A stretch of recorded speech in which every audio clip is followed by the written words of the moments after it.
Welcome to the Geek Podcast, where the stars are at war. I'm Void, and I'm here with my co-host Beej.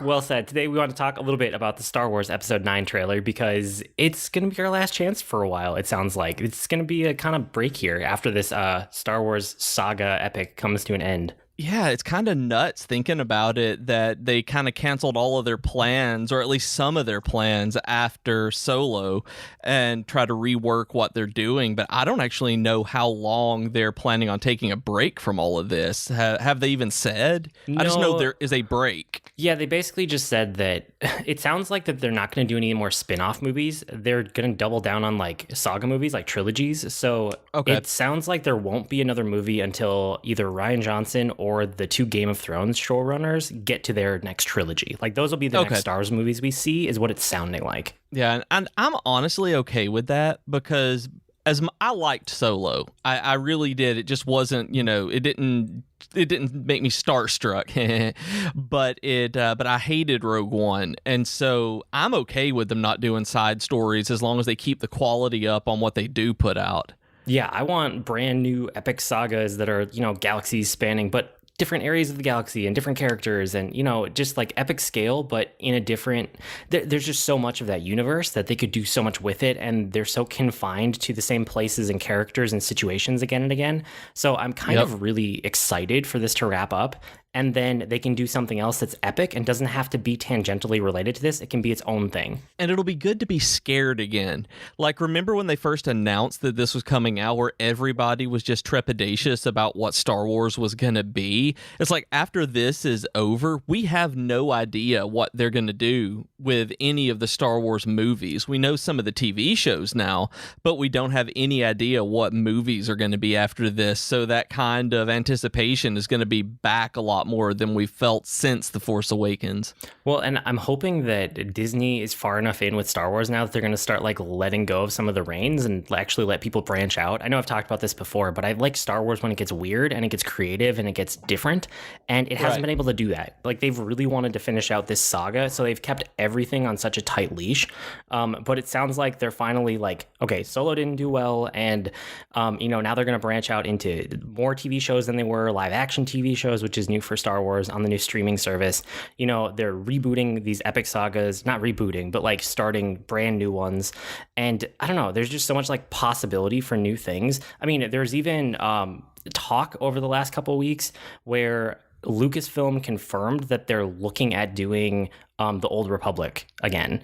And like actually I haven't seen that at all. Yeah, it was no confirmation. Like, I've seen reports that it was confirmed that they're actually doing it, and that's not what it was. I went back and I looked at the quote because I care about Star Wars. Yeah, absolutely. It was Kathleen Kennedy, and she basically said, yeah, we're looking at pursuing that as projects. So it's like internal discussions are going on where they seem like they're finally open to more things, like they can get away from the original trilogy, which is, it's about time. But I mean, all of that to say, like, Episode 9, to bring it back to our topic, is, this is the last time we're going to be able to do this for this saga. And so we just wanted to like talk about the trailer a little bit. And it's kind of interesting because I feel like the last two times we did something similar, for like Episode 8 and for Episode 7, I had so many ideas, I had so many theories, I had so many like reactions.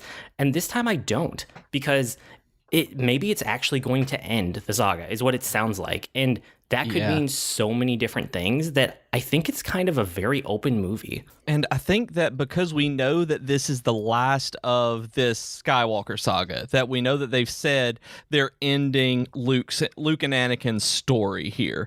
And I think because of that, there's not as much to speculate about, and not even necessarily not as much to speculate about. It's that we're just kind of curious how they're going to wrap everything up, because it's always been so epic and so grand. They're going to have to bring it in a little bit. And so that doesn't necessarily give us a whole lot of looking forward to amazing new things. It's just, I'm hoping we get good character stuff in this one. And I'm thinking we might, based on the way that they've talked about Carrie Fisher and things like that. Yeah, well, like, Leia's theme was throughout the entire trailer, basically. And that was like one of the things that I noticed right away. And Jennifer noticed that. Like, I didn't hear, like, I don't recognize things like that very often, like the use of musical motif. Like, I really can't I don't hear it. And so Jennifer's the one who told me about that, that I was like, oh, good for them. I don't notice unless it's something that I know really well. Like, it's usually character motifs, so like I would probably be able to pick out some Final Fantasy ones and stuff they were used too, but Star Wars I know well enough that I hear it like right when it comes up. So like yeah, the Leia theme was throughout the whole trailer, and then Leia is going to be in this because they cut a bunch of footage from episode 7 because it didn't quite fit the story they were going to do, but they ended up being able to use it for episode 9, which is super interesting. Which is so awesome because they're not going to resort to any kind of CGI replication or anything that's going to honestly be disrespectful, because the whole Tarkin thing, I didn't like it. I wish they had just gone with a different actor rather than the recreation of Tarkin himself, and I can't remember his name off the top of my head now. Peter something. Yeah, it's Peter something, and my brain is dead, and everyone's going to hate me for this. But I'm glad they're not doing that to Carrie Fisher. It would just be wrong. I would rather her not be in the movie than have it done something like that they're using actual footage. Well, and it's like they're wrapping in things that have been throughout the entire, like Anakin and Luke, like the Skywalker saga, basically. Luke and Anakin's lightsaber is back and it's whole, whether it's fixed or whatever happened to it. But I mean, we saw it in the trailer, and there are other things too, like R2D2 is conspicuously absent from the entire trailer, whereas like C-3PO is definitely like part of the adventure, and he's like there with the traveling around, and I don't know, there's enough nods to things that happened in the past that I really think that hopefully they're going to try to tie it all up. And I really hope they do that. And I'm really hoping that some of the stuff that they hinted at with Daisy Ridley and the stuff when they used the stream, the announcement to do everything, they keep showing Rey with the staff, and I'm hoping that Luke's lightsaber and Anakin's lightsaber, that it gets incorporated into a double-bladed lightsaber, a dual saber, because if not, they have like foreshadowed this and used that iconography completely wrong, that they have led up to not letting her have one.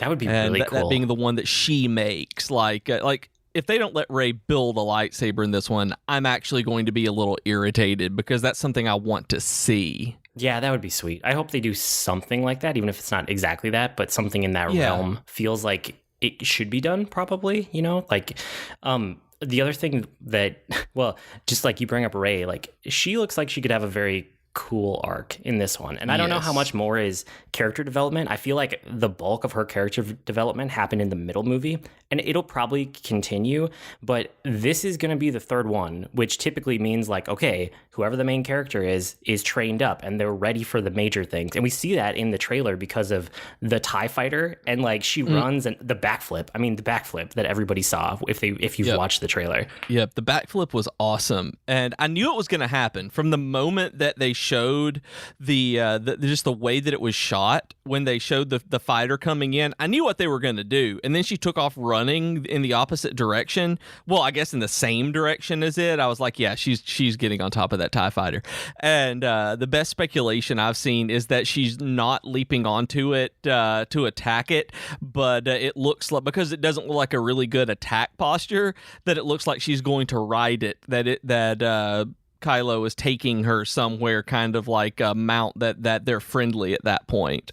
And I would love for that to happen. I just like when like force powers intersect with starfighters and starships and stuff, because so much of what they show in the movies is because it's easy. I know why they do it, but they show the force as something that like you can use in battle. Like that's kind of the ultimate culmination. Like, hey, I'm a really good force user, I'm going to use it in battle. But there's so many cool things in the expanded universe that like they do with ships, or they do with, I mean, the Force Unleashed had like a giant Star Destroyer being smashed into the ground because of the force. And that's a little extreme.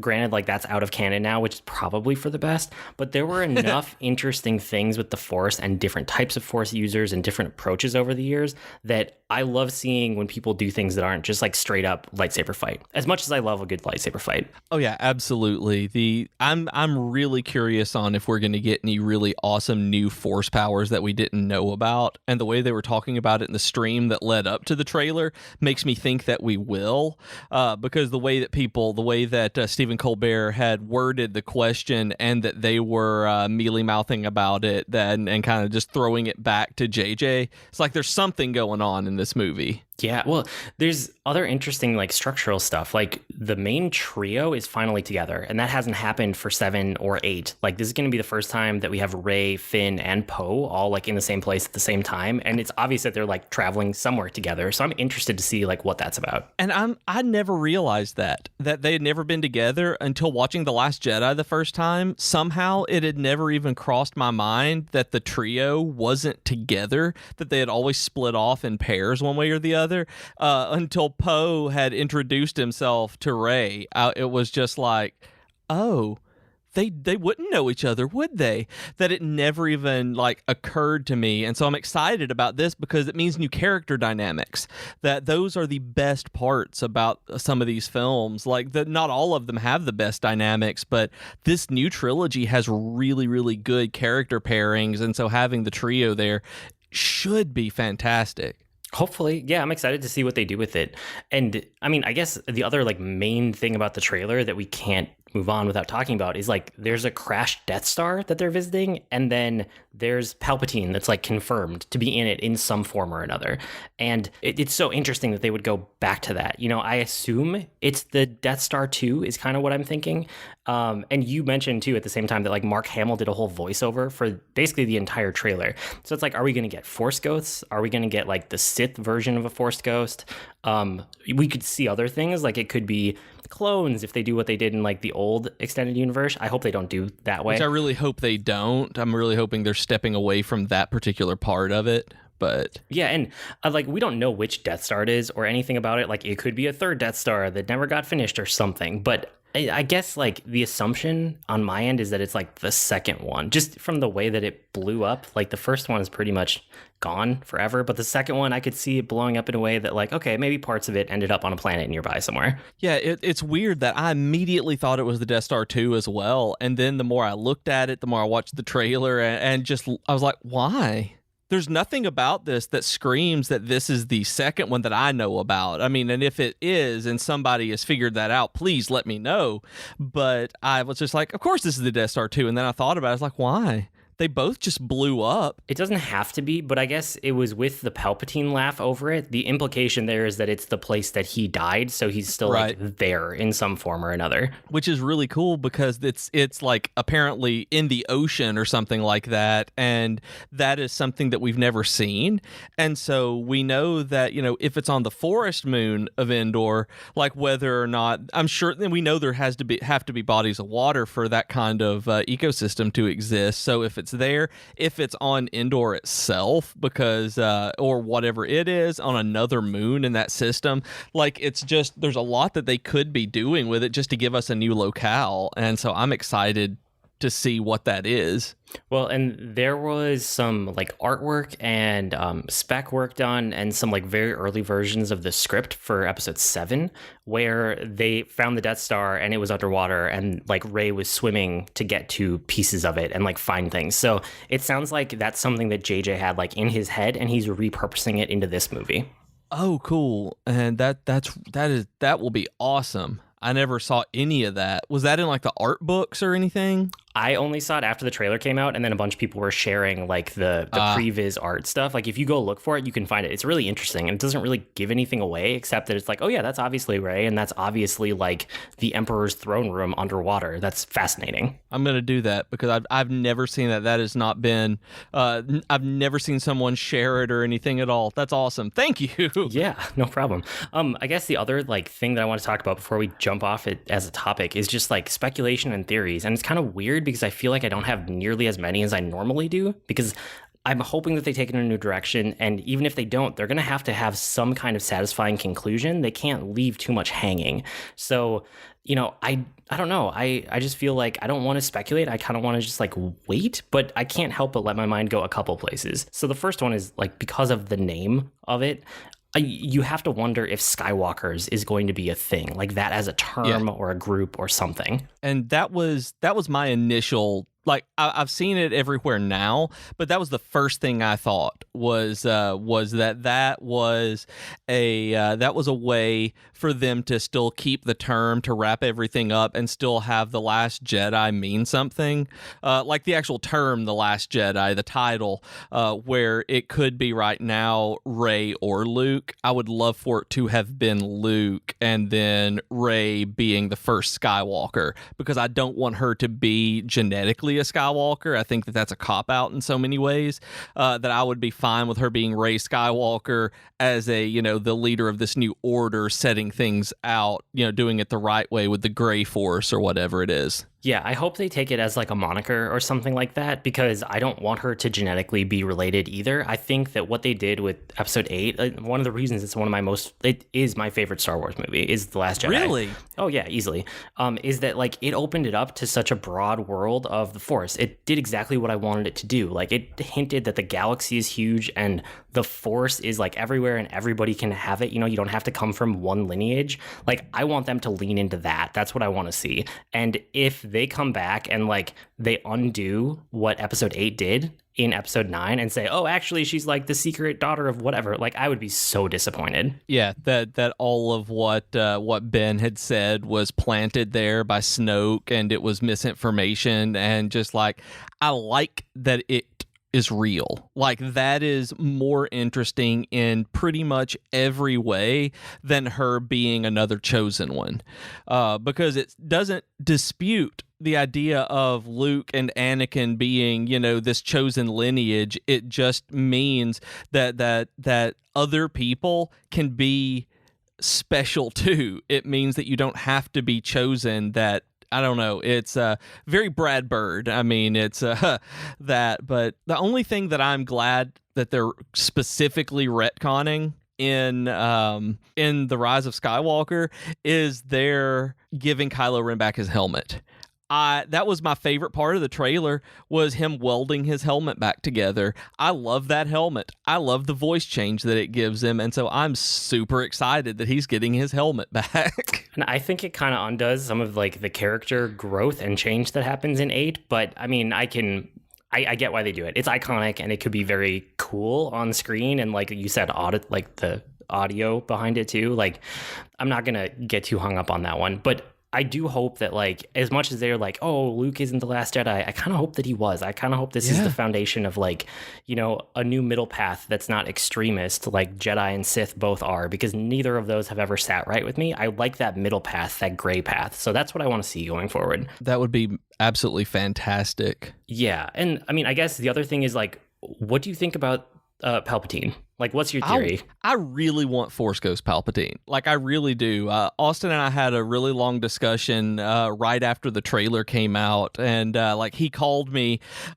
He was late for work and driving, so we nerded out like you and I are doing now, just on the phone right then. And we were talking about how awesome it would be to have the big fight in this one, that the big super climactic battle isn't between Rey and Ben, any of this, that it's Luke and Palpatine having a Force Ghost fight.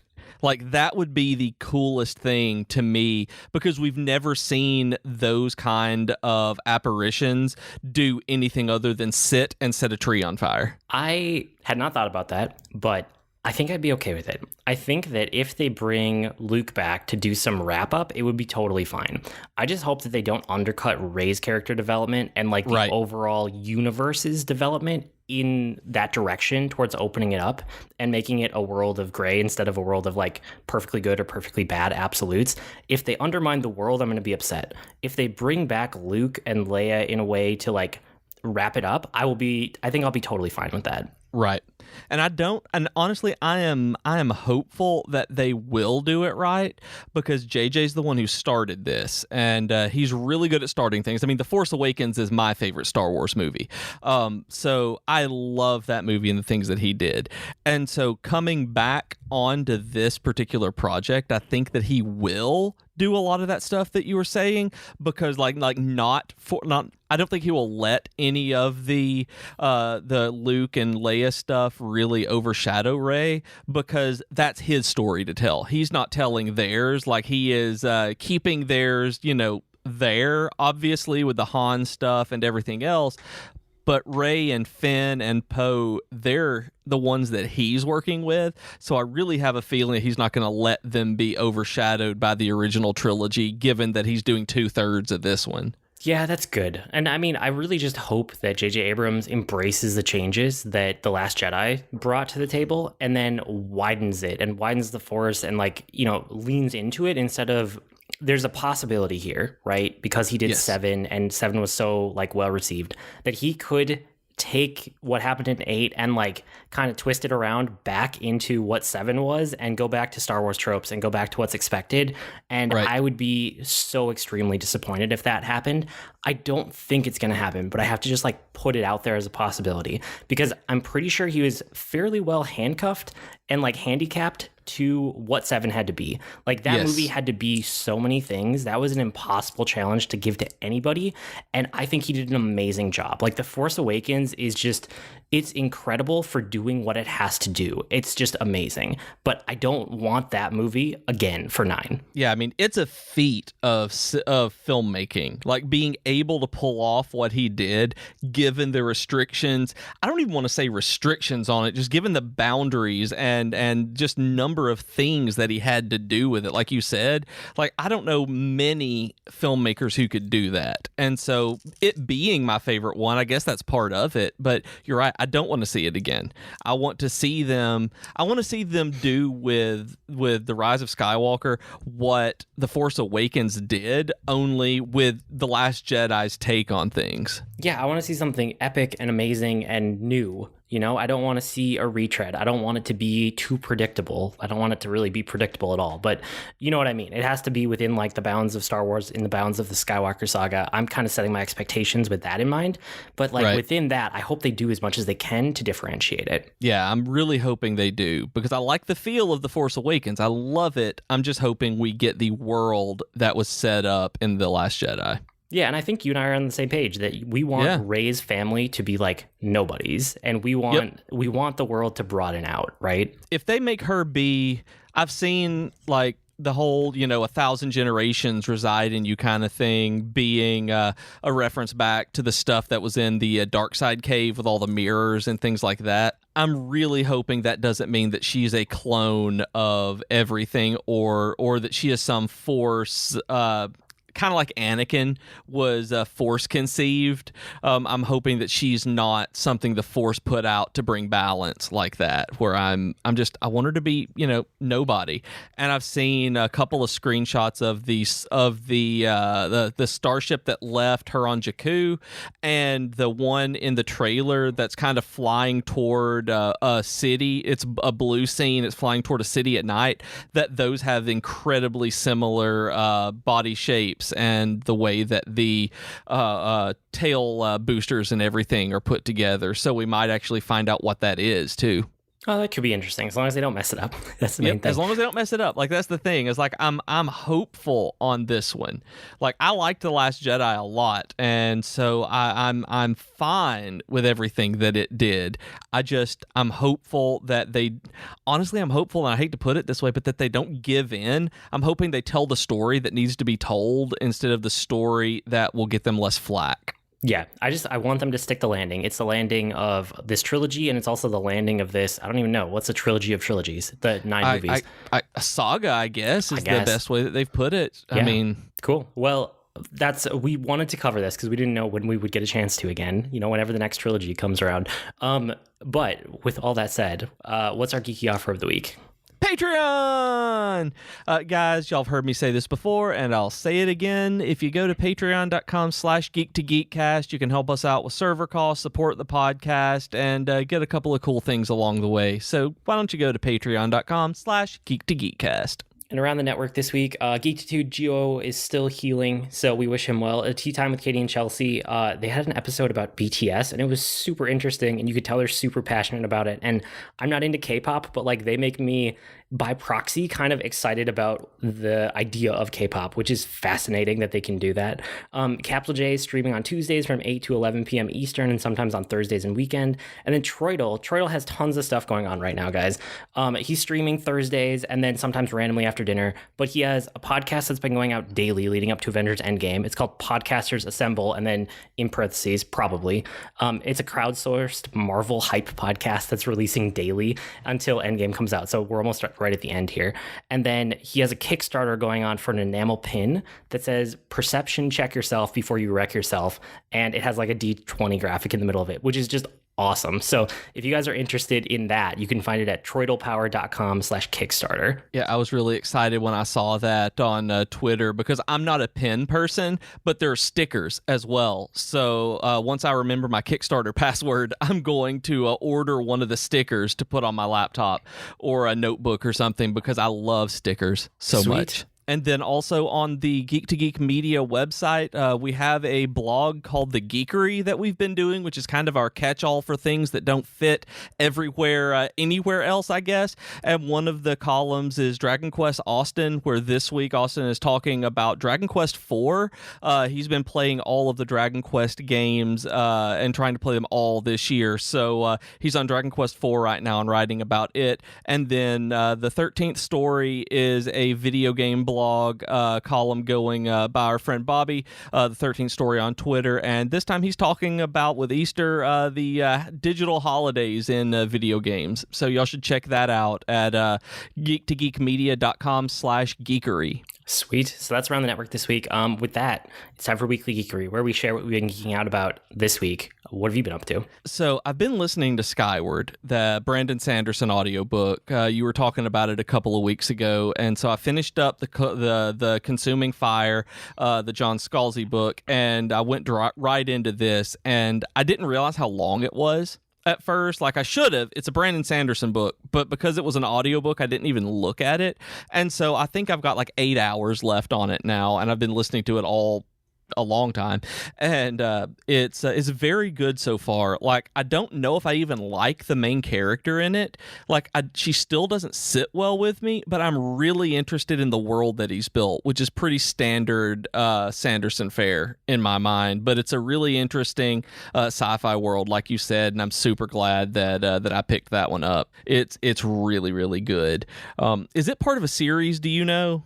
Yeah, or is it a standalone? Basically, I saw somewhere that there's at least one more coming. Awesome, because the way that he's built out the world and universe, just up to the point where I am in the book, I can totally see there being more story to be told than just this one particular almost origin story. Oh, yeah, for sure. I hope so. Well, yeah, it sounds like there's a second one for sure, and then I wouldn't be surprised if it goes beyond that, but I would be excited for that.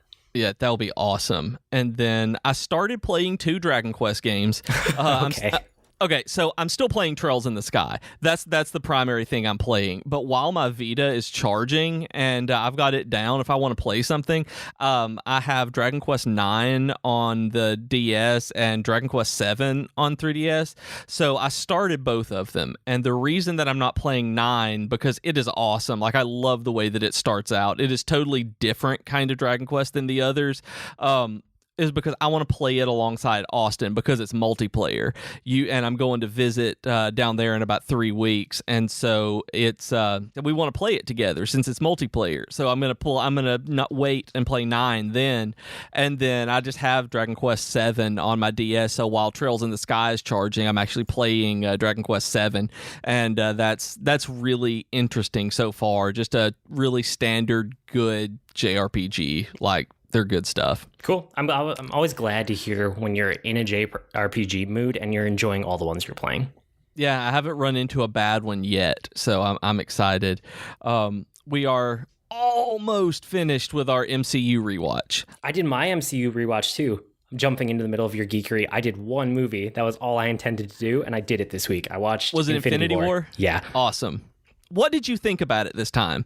Because this is like the 4th time I've seen it now, and I actually like it better every time because it seems like it gets better on rewatches to me. Like, what did you think? So I liked it a lot in theaters from, not knowing what was going to happen and just like being there for the culmination of this 10 years, which is what I'm going to feel hopefully later this week when, Endgame comes out too.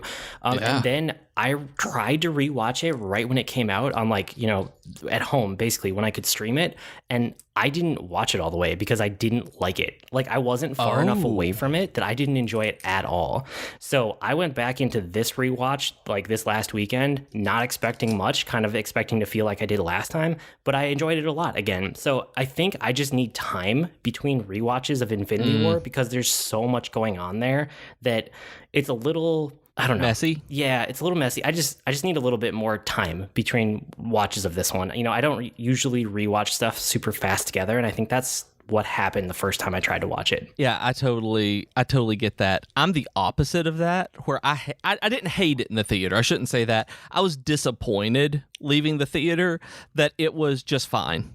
I was expecting it to be more than it was, and it was messier than I wanted it to be from the Russos. And so going back in, having my expectations tempered like they are, I really like Infinity War now. As I rewatch it, I see how they're tying this stuff together, and coming up after watching, the previous 19 movies, 20 movies. I don't know how many of them there were before that one. But the two I can't count, but all the other movies before that, it made it better for me to see the callbacks and things like that from the very beginning that were in there. Like I really, really liked it.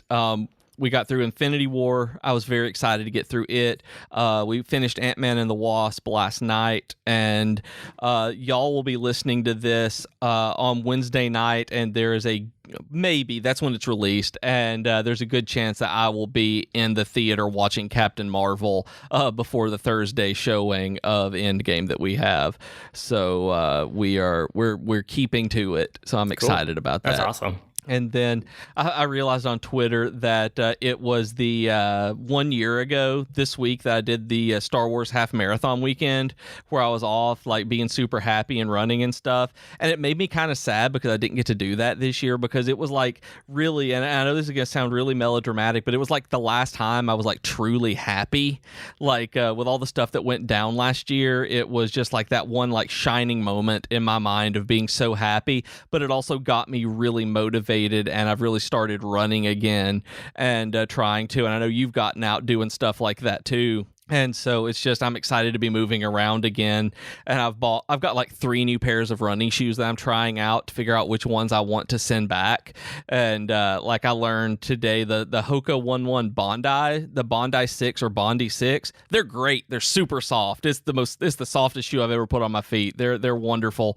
I tried the Gaviota 2 from Hoka. Not a good shoe for me. Like, it's a great shoe in general, not something good for me. I did 5 miles in it today. It's going back hard. I've also got to try the Olympus 3. The Ultra Olympus 1 was one of my favorite shoes, and they got a version 3 out now. I've got in here to try tomorrow.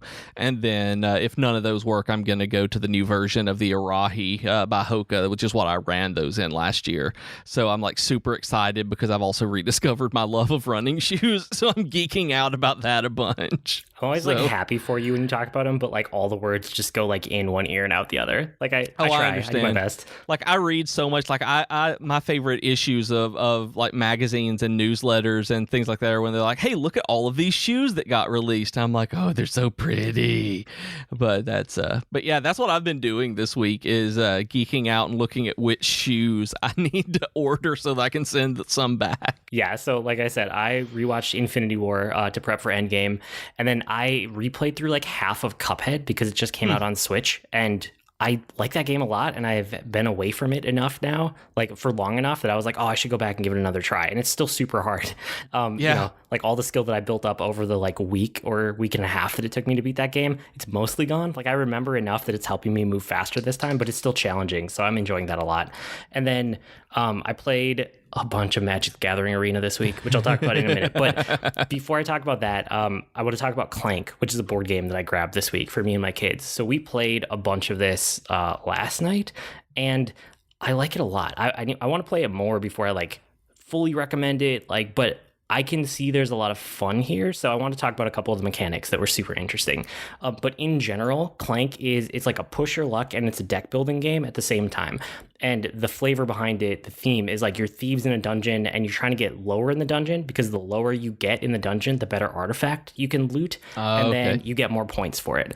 So if you want to be super competitive and like, try to get the most points because you want to win, you can do that. But me and my kids, we were basically all just like cheering for each other to get good points. And that was fun as it was. And the first player that gets out of the dungeon, it triggers like the last 4 turns of the game. So basically everybody left is on a countdown, like a 4-turn countdown, and you have to like get out in time. So that's where some of the pressure luck comes in. Like, how far into the dungeon do you want to go and then still feel like you have enough time to get out when you need to get out? So that was pretty cool. But the main thing that was super interesting was this dragon bag mechanic. It's so cool. So it'll take a second to explain, but there's this like black velvet dragon bag. So it's black velvet, so you can't like see into it at all. And there's a bunch of black cubes that you put into it right at the beginning of the game that represent like the dragon. And then after setup, you never actually get to like look in the bag fully again. But there's a bunch of cards that as you play them, right, and you're like building your deck and you're playing cards over and over, they generate Clank. And that's represented by your like cubes. So you have cubes that are the same size as those dragon cubes that have been in the game since the beginning, but yours are colored based on your player color, your little character. Okay. And so you put these in this Clank area on the board, and you have ways to interact with it. Like sometimes you have cards that remove Clank, so you could like take them back, and then other things generate Clank, and it goes on there. But basically, the next time the dragon attacks, all of those cubes that are sitting on the Clank space get picked up and dropped into the bag. So they're all just mixed in. And then you draw out a certain number of cubes, and that determines like if you draw a black cube, nothing happens. But if you draw a player cube, that player takes that damage, and you put it like right on your damage tracker. So it's this thing where because you never quite know how much is in the bag, because it doesn't go back onto the Clank area, right? Once it's in the bag for the rest of the game. So it's kind of a mystery, like, wait, how much did I generate and is still in there? And like, what's my probability of like, if we have to get attacked again and we pull it, am I going to take the damage or am I going to be okay? If the more risky you are, and the longer you're in the dungeon, the more Clank you'll end up generating just through play, which is kind of where that push your luck piece comes in, right? So towards the end of the game, if you've been in there the longest, you're still in the dungeon, other people are out of the dungeon, and you're still moving around and try to like escape before the time runs out, like you probably have the most Clank in the bag. And so every time the dragon attacks, it's just like pins and needles. And then anytime that you are close to death, or like you don't have a whole lot of damage left you can take, especially like as the dragon gets more aggressive throughout the game and you draw more and more cubes out of the bag every attack. I don't know. It was just, that was the most fun that my kids and I had with the game, was like every time the dragon attacked, we were all just like cheering for each other and like, oh, don't pull my color, and just, like big over the top reactions to this like little bag. And I was just amazed by how much fun that generated. That sounds like, I know exactly the kind of like intensity that comes from that. Like listening to it, it doesn't sound like the kind of thing like, yeah, you're pulling a cube out of the bag. Yeah, exactly. But when you're in the middle of a game, it's like, you better not pull my cube out. And you get nervous, like you get tense at that kind of thing. Like, I love that kind of mechanic. My son is 6, he's getting close to 7, but he was like leaning into it because I put my kids in charge of different parts of the game board. Like my daughter was the banker and she was doing a couple other things, and so my son was in charge of like the Clank area and in charge of the bag, so he got to draw all the dragon attacks last night. And like towards the end, anytime it was like a dramatic moment, he would lean into it and he wouldn't pull them all out at the same time. He'd like pull them out and then not show anyone and like slowly one by one dole them out as we reacted. And it was the funniest thing, and we were just having a great time. So I like Clank. It was really fun. I know there's like a bunch of expansions. I know there's different versions of it. Like there's Clank in space and there's other stuff. I can't speak to any of that. I just know that we played the base game a couple times now and we had a lot of fun with it. That's great. What are the players on that? Can 2 people play that? Would that be something Jennifer and I could play together, or is that a 3-person game? Yeah, it's 2 to 4 in the base game. 2 to 4. Okay. And the other thing that I did a bunch of was Magic the Gathering Arena, like I mentioned. So I finished the new player experience. The mastery tree is done, and I already kind of miss having something like that to work towards. But in finishing it, I got all the pre-made decks, so now I have like basically a dual color deck for every like mana pairing, I think, right? You finished it too, right? I think so, yeah. I finished it up, and I'm pretty sure that's the way that it goes, that you get the off colors instead of the I can't even remember what they're called now. Instead of the complementary colors, you get the contrast colors, like red, blue, and black, white. Yeah, and I don't know if I have one for every color pair, but now I have like 10 pre-made dual color decks, which is pretty sweet. Yeah. Because completing the tree, you get the 5 color pre-mades, and then, well, when you start out the tree, you get the 5 color monocolor pre-mades. Then you finish the tree, you get the 5 pre-mades of complementary colors, and then getting to level 30 finishes everything out, and you get 5 more of the decks. You get 5 more decks thrown at you right then, and they all add new cards to your collection too, which is great. That they all add, like, you'll get rares and mythic rares and things like that you couldn't get except outside of packs from those. And I actually got some in there that I was wanting, so it turned out to be really useful to get those. Yeah, it almost instantly doubles your card pool when you get to the end of the new player experience. So I did that before I spent any more money. I know we were talking about it last week, how you and I had both spent like $5 on the newbie bundle. And after we had that episode, you followed up and you sent me a link that night. There was a $15 bundle in the game that was like, you found it and you sent it to me. It's like perfect for onboarding. So I grabbed it was perfect. That. You got it too, I did right? too. Yeah, I got it. I was like, I can't pass that up. So I've put $20 into the game, and right now I have plenty of cards. Like, I've built this one deck that I really, really like, especially because of the wild cards that you can do to like craft whichever ones you want. Still, between the $20 for the basically the new player stuff, all the pre-mades, and then the daily gold that you can get, where it's 1,000 gold for individual packs, just for like playing the daily quest, like casting so many color spells, that kind of thing. It's been pretty solidly increasing my card pool. Like, I really do like it. Yeah, I mean, I picked up that bundle, and I think it was just the way it was labeled that like I overlooked it as a good option for a new player. It had a really strange name to it, and it only had like gems in it, which, and like one other minor thing. I was expecting like, here's a bunch of decks to get you, or not decks, but here's a bunch of like cards to get you started, plus this other thing. Like, you think about a newbie bundle as having a little bit of everything, but having enough to get going. And really, like, once you found this and sent it to me and explained it, then I got it. You were like, oh, this is a good deal for the price. And then you can use these gems to get your card pool like booted up and running. So that's what I did. Like, I get used like them all 15 or 18 18 packs out of it or something like that. So it's basically $1 a pack. That's right. So I did like 15 packs of the core set to kind of start my card pool, and then I took the other like 3 packs worth of gems and I put them into other formats just for fun. And I need to get probably more core set, because I bought more of the expansion cards just because they're more interesting. And sadly, I've played with a lot more of the core set cards, and so I'm just like, I need new cards and want to see what's out there instead of the ones like, oh, cool, that's awesome, that's a really good card, I'm glad they've reprinted that.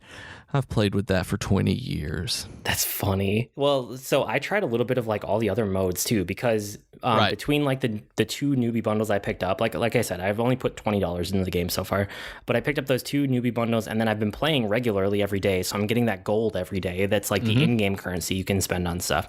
So this time, as much as I liked sealed the other week, like I thought, okay, I should try drafting and like try to get my head around it.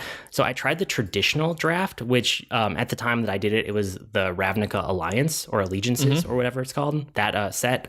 And I didn't really like it.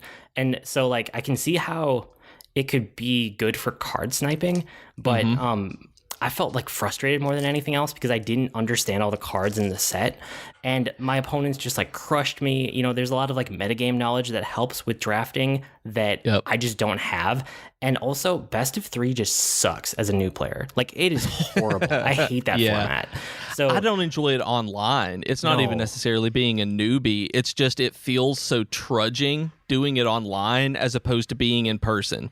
Best of 3 in a card shop, no problem at all. Best of 3 sitting at your computer alone is like, oh, I'm bored now. Well, and specifically as a new player, for me, if you beat me once, I can basically guarantee that you're going to beat me the second time. Like, there's no need for us to play that second game if I lose, because you're going to win. Like, there's no question. It's literally never happened any other way on Magic the Gathering Arena. Every time I've lost once, I lost the second one in the best of 3. Especially in the draft, where you just they may just have a deck that just destroys yours, as opposed to it being a close game or something like that.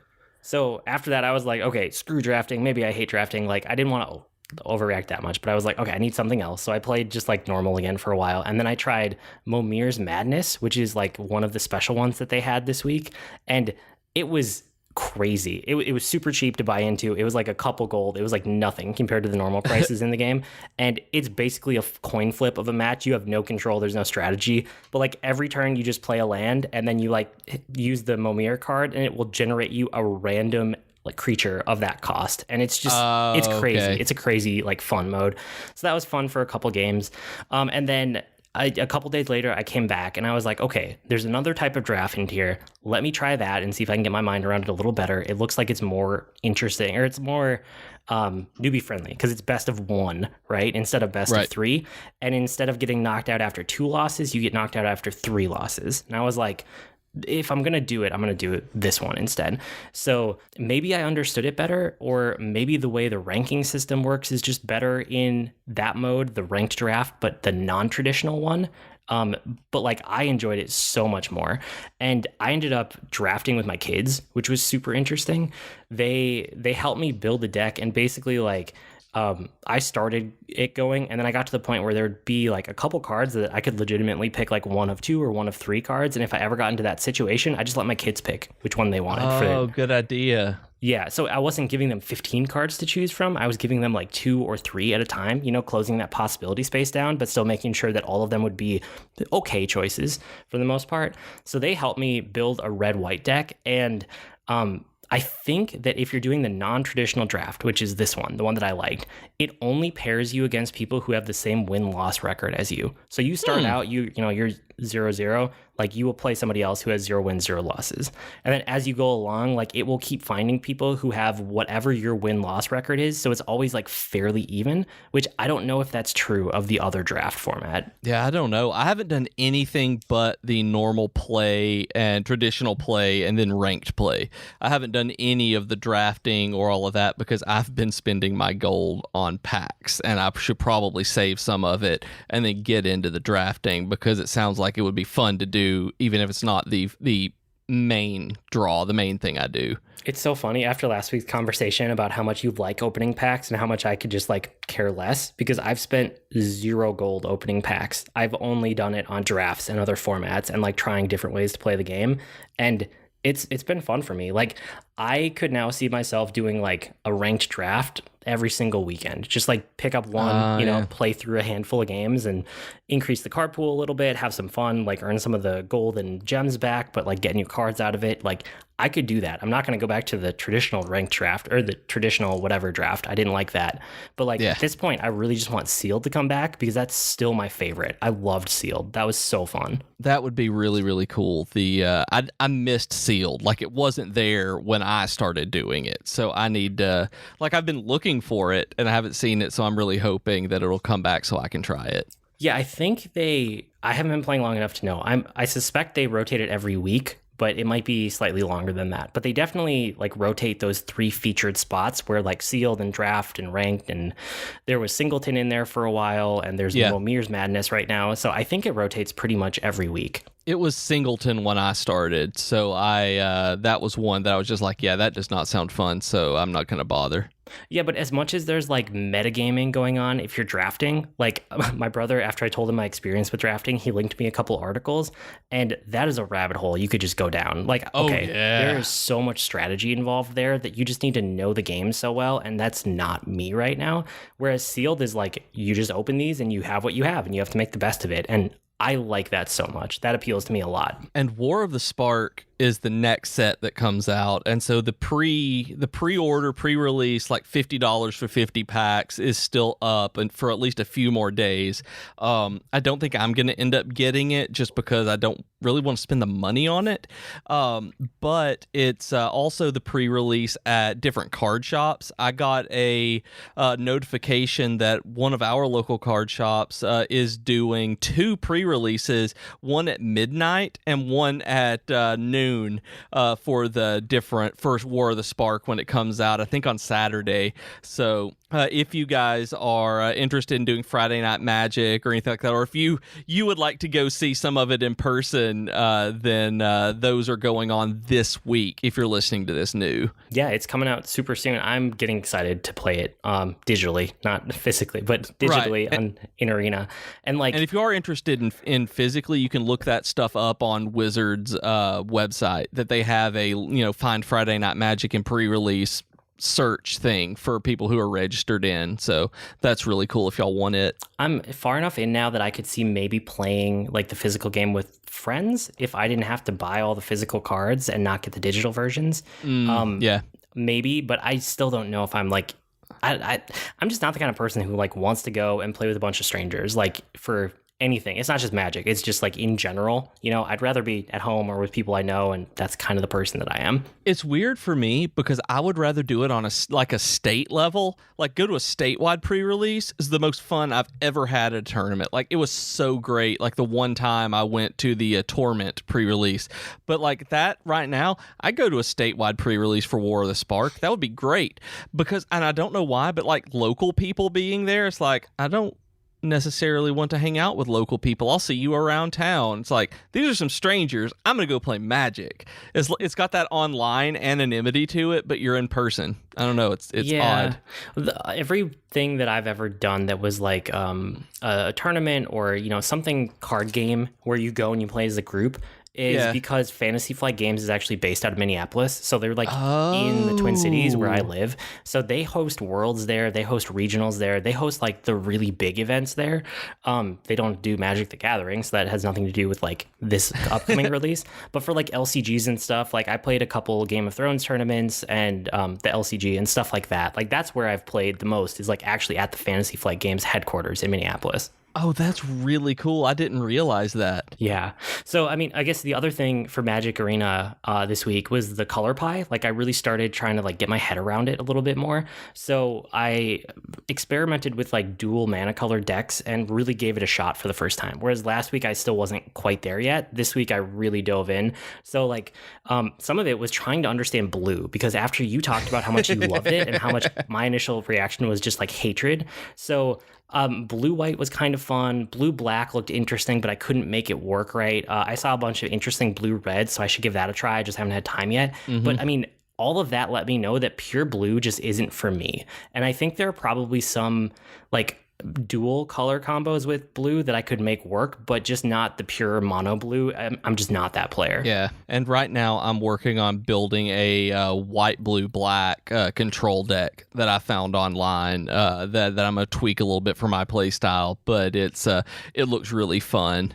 Yeah, and like I played red, black, and red, white a lot this week, and I liked both of those. So like mixing red with other colors, I want to try more of like mixing black with other colors, because I find myself more and more drawn to like that mono black. Like that's one that I really like. It's kind of resonating with me. So I'd like to mix that in with the other colors and just see how it feels and how that works out.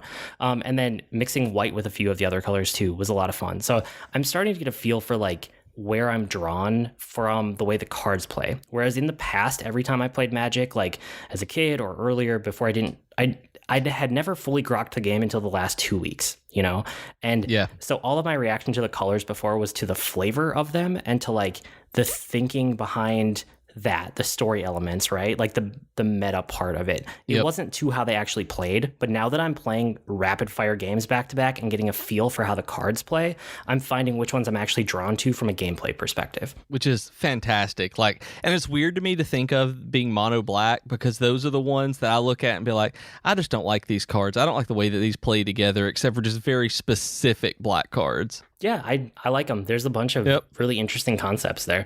Whereas like blue, I just see it, I'm like, this isn't fun to play at all. Like this is boring. I understand. Yeah, probably my best deck of the week was a red-white draft deck. That one that I talked about that I did with my kids. We got 4 wins with it, which is just awesome for that format of drafting. And we got a ton of our gems back, and we got like a couple extra packs out of it. And I don't know, we won enough that we got some really sweet rewards. That's really awesome. Yeah, that was fun. So the other thing I want to say, like, around Magic is that I don't think I could have gotten this into Magic the Gathering Arena in the way that I have the last 2 or 3 weeks without all of the LCG and like Hearthstone experience that I've had in between the last time I tried to do Magic and now. Because like the last time I probably tried to give it a shot was like 10 years ago, maybe 15. Like it's been a long time. As much as my brother has tried to put it in front of me, like it was never the right time and it was never the right thing. But because I have played like the Game of Thrones LCG and I played that for a couple years pretty consistently with people at work, almost every lunch break, and then same thing with like some Lord of the Rings LCG. And I've played so much Hearthstone like off and on over the last few years too, that like I've really gotten to understand some of the fundamentals that apply across all card games, like card advantage, board advantage, like mana advantage, stuff that it matters. And I think that I'm able to grasp Magic because I have all of that to draw from now. I don't think there's any way I could have gotten into this as fast and as deep as I have if I didn't have that to draw from. I don't doubt it. I've never necessarily even thought about that, but maybe one of the reasons I've always loved card games. So it's probably from having such a deep understanding of how Magic worked from such an early age, where I see new card games or something like that and be like, yep, that is not going to be something I'm going to play, or I'm going to get so hard into this like I did with Hearthstone and wanted to do with Netrunner and never had a chance to. Yeah, and part of it might have just been like my approach is that I like piloting interesting decks and I don't care about like building decks that much. So every time I would get into a game like this, I would tell my friends like, yeah, build the decks that you want to play against or that you want to try out against something else, and I'll just pilot whatever as long as it's a decent deck.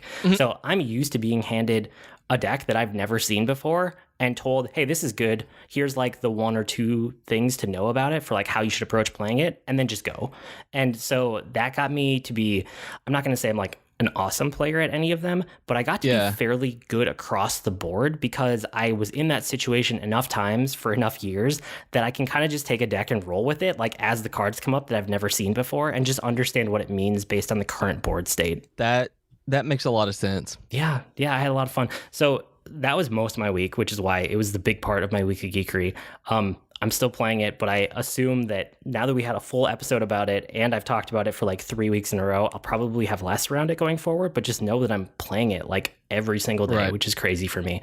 The other Magic the Gathering thing I did this week before I jump away from the topic is I started listening to the podcast that is done by one of their lead designers. I think he's the lead vision designer. His name is Mark Rosewater, and it's called Magic the Gathering Drive to Work. And it's literally a podcast that he records on his drive into work. And the sound quality bothered me at first, but I got over it because the content was so good. And the way I got over it was I started listening to it on my own drive to work so that I would just hear the card noise and not think about it. But after I listened to enough episodes, I was like, yes, this is interesting. I like this a lot. And then I just started like marathoning them. And it's so fascinating to hear all the thought that goes into it and all of the things going on behind the scenes of the cards and like behind the scenes of the sets. And it makes me appreciate the game more to understand. Like, I don't understand necessarily the current metagame and the best decks and how to play them and stuff, but I understand this like higher design level now because I've been listening to him. I've probably listened to like 50 or 60 episodes in the last week. Oh yeah. And I feel like I have a better idea about like what their approach is and why they do what they do and how some of the cards are constructed, just all the thinking behind it. That's really cool. I know that I remember you talking, like it may have been in Slack, about how the sound quality of a podcast was driving you crazy because it was in the car. I didn't realize it was this one, that it was a Magic the Gathering one. Yeah, I'm glad I stuck with it because I didn't know if I would, but there's such good content there that I'm listening to it like all the time. And there's like 700 episodes. So if Holy I want cow. to listen to the whole thing, I could. I don't know how far back I'm going to go, but right now I'm not stopping because it's so fun. Does it come out every day or is it a daily thing? It's like once or twice a week is about how often. Yeah. Okay, so it's not something that he's just doing every day talking about this stuff, but yeah, so I get it. Yeah. Yeah. So that's it. A lot of Magic this week. That's probably it for the show too. You can write to us with comments, suggestions, feedback. Our email address is geek2geekcast@gmail.com or reach us on Twitter @geek2geekcast. We also have the longer discussion threads on our subreddit at reddit.com/r/geek2geekcast. We also have great discussions on Slack and Discord, and you can go to geek2geekmedia.com for your invite links so that you can hang out with us, and you can also get to know all the other shows on the network. I blog at agreenmushroom.com, and you can find me at grnmushroom. That's green mushroom without the E's on Twitter. And I'm on Twitter as @Professor Beej. That's Beej with 2 E's. And my blog is over at the media site. We've been Void and Beej with your Geek to Geek podcast. That'll do it for this week. See you next week, geeks. Bye, geeks!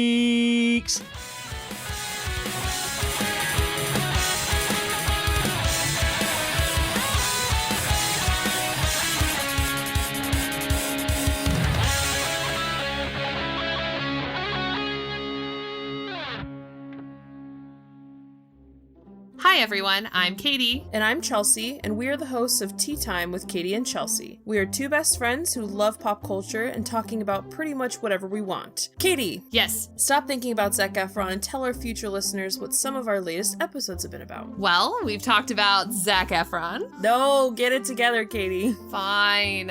We've talked about fan fiction, classical literature adaptations, favorite TV couples, and so much more. So grab your cup of tea or whatever your drink of choice is and download our podcast today. Hi, my name is Joe Hogan, and I'm a geek. And if you're currently listening to this, there's a good chance you're a geek too. So check out my podcast, Geektitude. Each week, I talk with somebody about their geek aptitude. Sometimes I talk to people in a geeky profession.